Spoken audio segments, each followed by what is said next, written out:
Missing Hiker leaves behind a terrifying video. There are certain places in the world that hold an almost mystical, beautiful allure, a sense of wild, untamed nature that calls to the adventurous and the brave.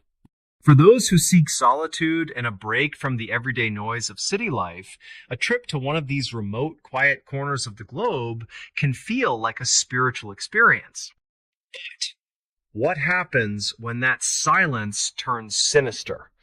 When the beautiful, untouched landscape becomes a hunting ground?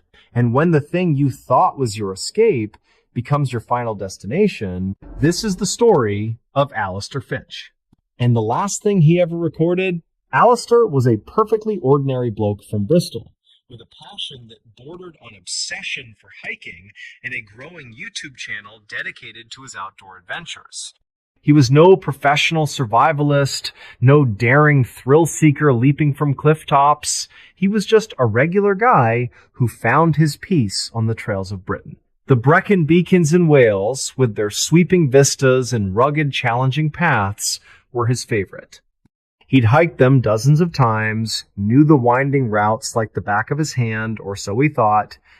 It was a cold, wet Thursday morning in late autumn when Alistair set out. The mist clung to the hills like a shroud, and a fine drizzle misted the air, making the already slippery rocks slick and treacherous.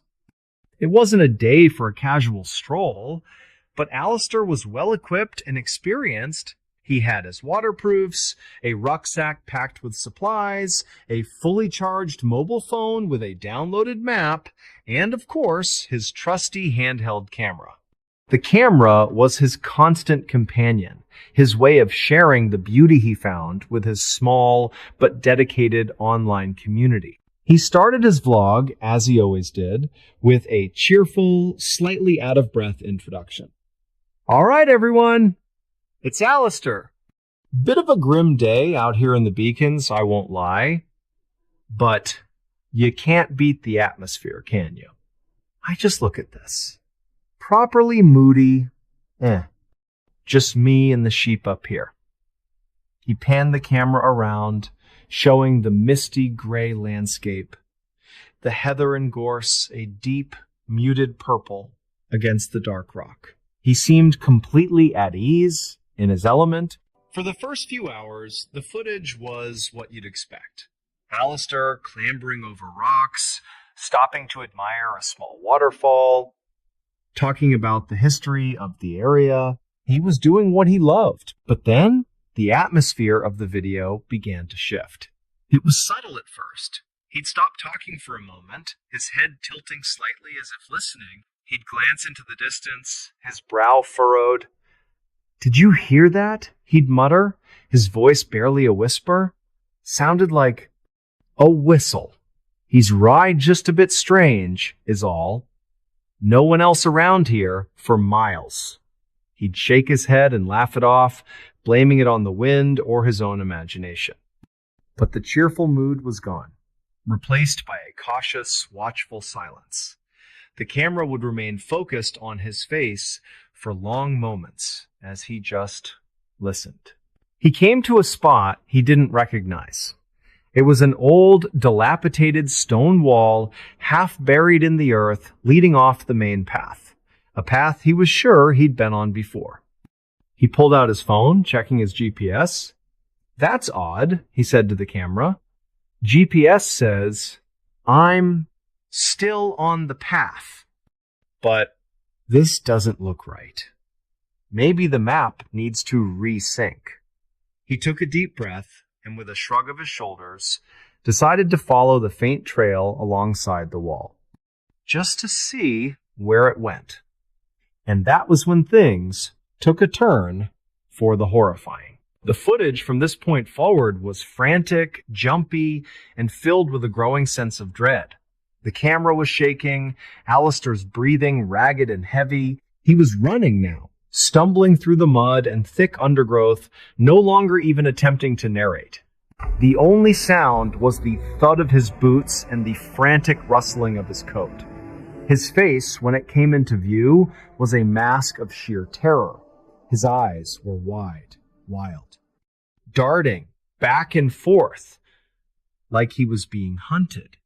He would occasionally turn the camera behind him, but all you could see was the dense mist and the gray looming shapes of the hills. But he was running from something. You could feel it in the way his entire body was geared for flight. He'd occasionally hold the camera to his face, his words tumbling out in a panic jumble.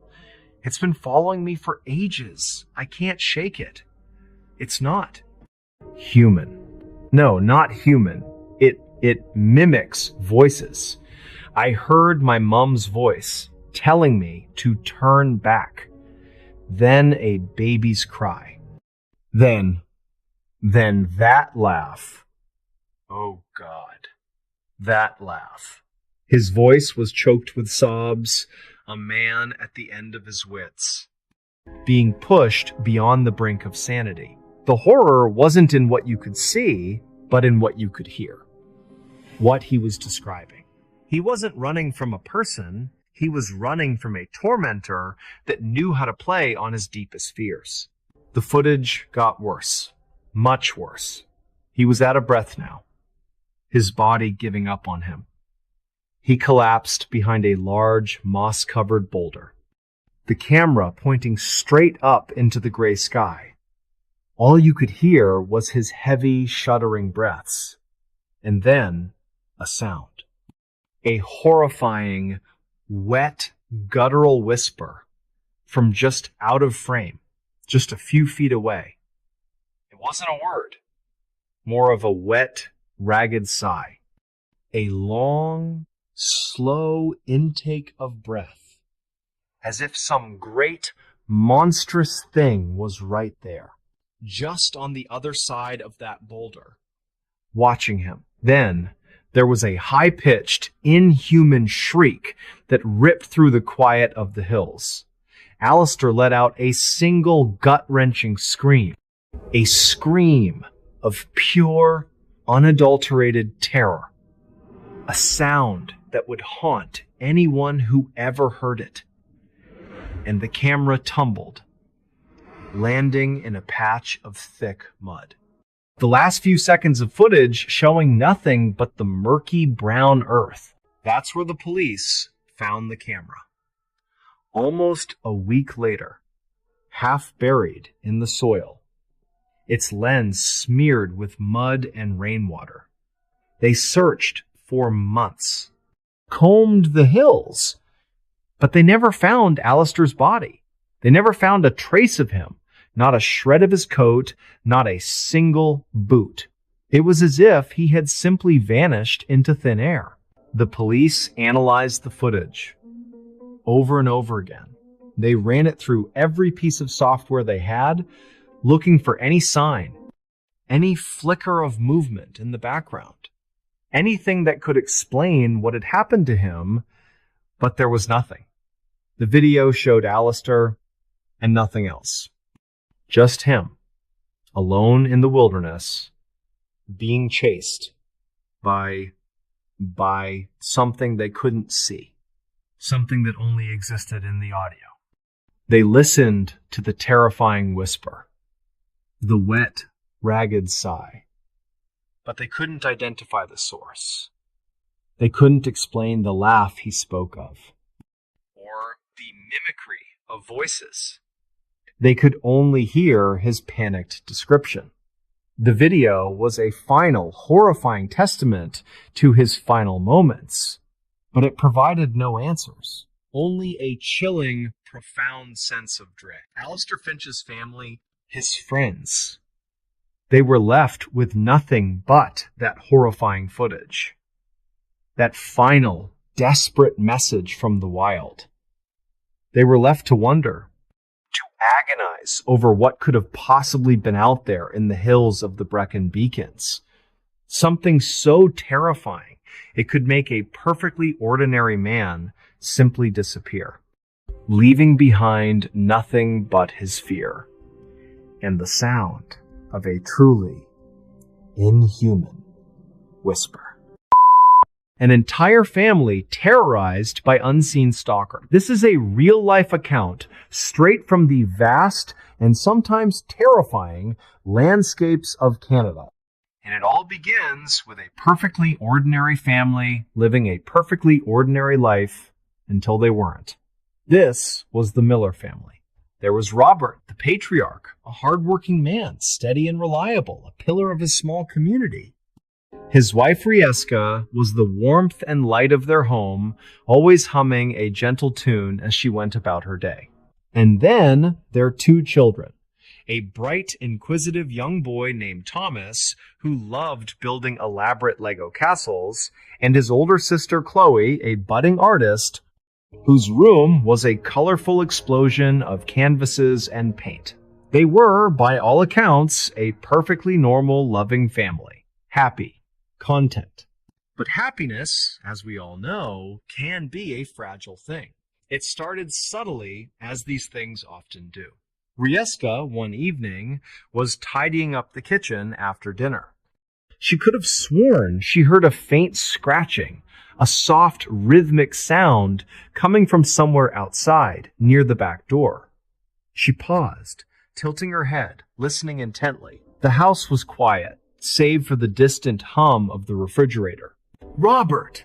she called out, a slight edge of unease in her voice. "Did you hear that?" Robert, engrossed in a newspaper in the living room, grunted in response. "Hear what, dear?" "A scratching outside," she replied, walking towards the back door, peering through the small window. The backyard was dark, the garden furniture silhouetted against the deepening twilight. "Nothing." She shrugged it off, attributing it to a branch scraping against the siding, or perhaps a raccoon rummaging through their trash bin. Canada has its share of wildlife, after all. The next evening, it happened again. This time, it was louder, more distinct. Scratch, scratch, scratch. It sounded like fingernails, or perhaps a twig, being dragged across the glass of the back door.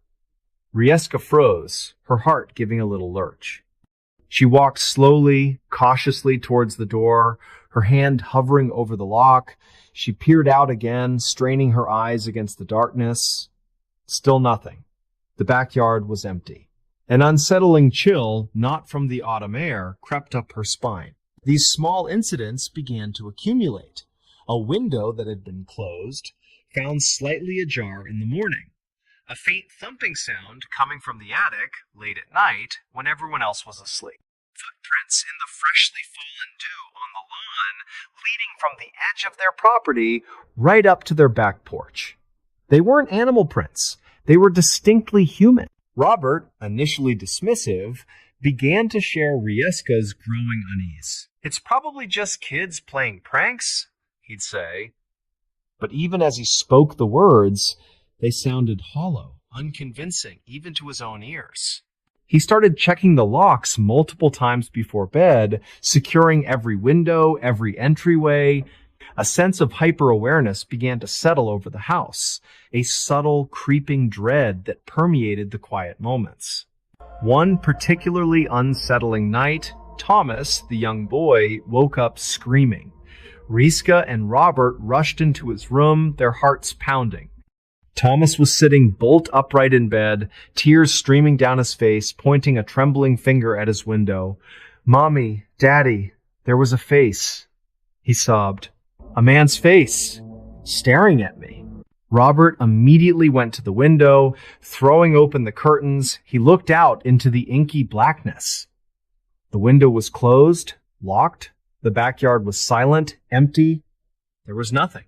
Rieska hugged Thomas tightly, trying to soothe him, reassuring him that it was just a bad dream. She held her son. She couldn't shake the image of those human footprints on the lawn, or the inexplicable sounds she had been hearing. A knot of fear tightened in her stomach. The next day, Robert decided enough was enough. He installed security cameras around the perimeter of their house, pointing towards all the vulnerable entry points. He felt a small measure of relief, a sense of taking back control. Now, they would finally catch whoever was bothering them. He imagined some mischievous teenager caught red-handed, and the problem would be solved. simple. But nothing about this situation was simple. Days turned into a week, then two. The cameras, for the most part, showed nothing unusual. A stray cat, the mailman, the occasional jogger. Robert began to relax, convincing himself that the presence had been scared off or had simply moved on. Perhaps it really was just a string of unfortunate coincidences, a child's overactive imagination. Then, the incidents escalate. Chloe, the artistic teenager, was home alone one afternoon. She was in her room, listening to music, sketching in her notebook. She felt a strange chill, despite the house being warm. She looked up instinctively. The door to her room, which she had distinctly remembered closing, was now ajar. Just slightly. She stared at it, her breath catching in her throat.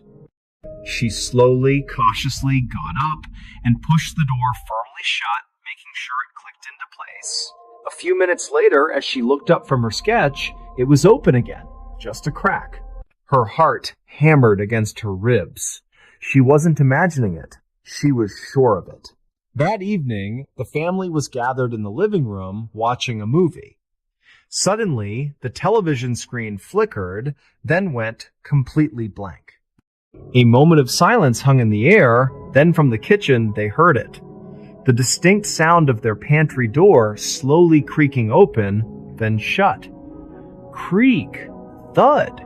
Robert sprang to his feet, grabbing the heaviest umbrella he could find.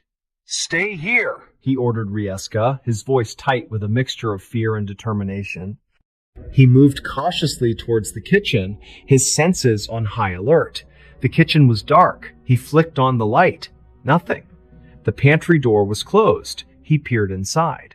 All the jars, cans, and boxes were in their usual places. Everything seemed normal. But it wasn't normal.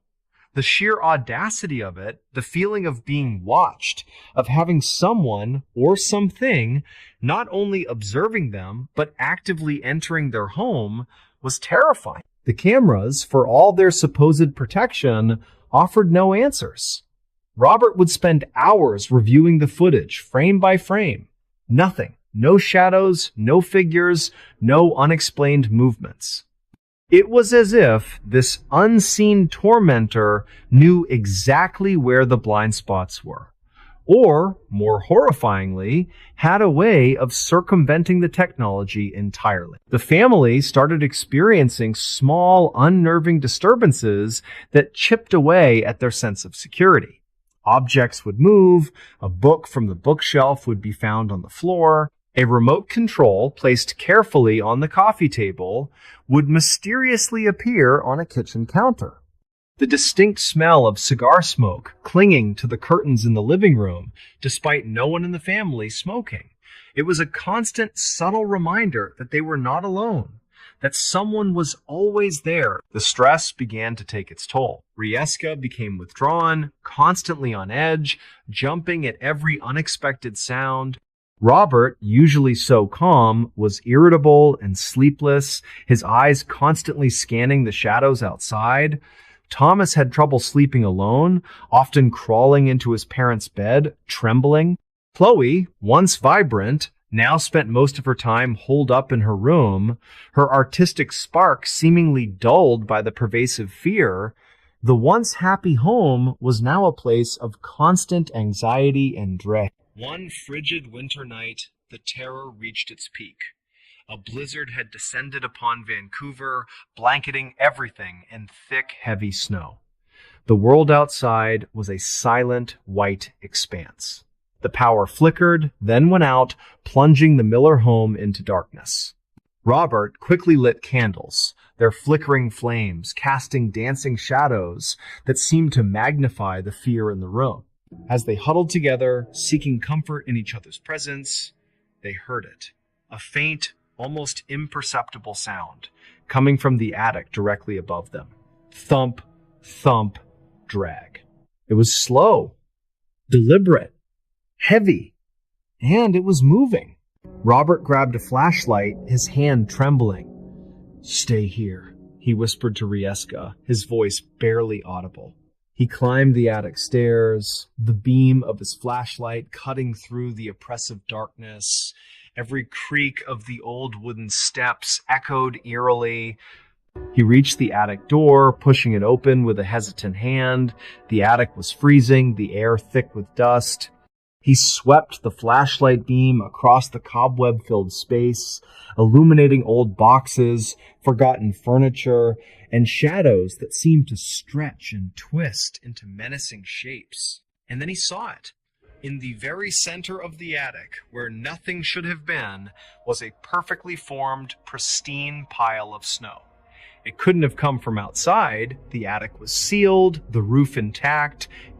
Yet, there it was. A small, impossible mound of white right in the middle of their home. But that wasn't the worst of it. Etched into the surface of the snow, clearly and unmistakably, were two words, written in what looked like a finger or a stick. "I'm home." A wave of pure, unadulterated terror washed over Robert. He stumbled backwards, clutching the flashlight, his mind racing. This wasn't some prank. This wasn't a mischievous teenager. This was something far more sinister, far more deliberate. This was a message, a declaration. He scrambled back down the attic stairs, his face ashen, his breath coming in ragged gasps. Rieska, seeing his terror, knew something truly horrific had happened. He recounted what he had seen, his voice shaking.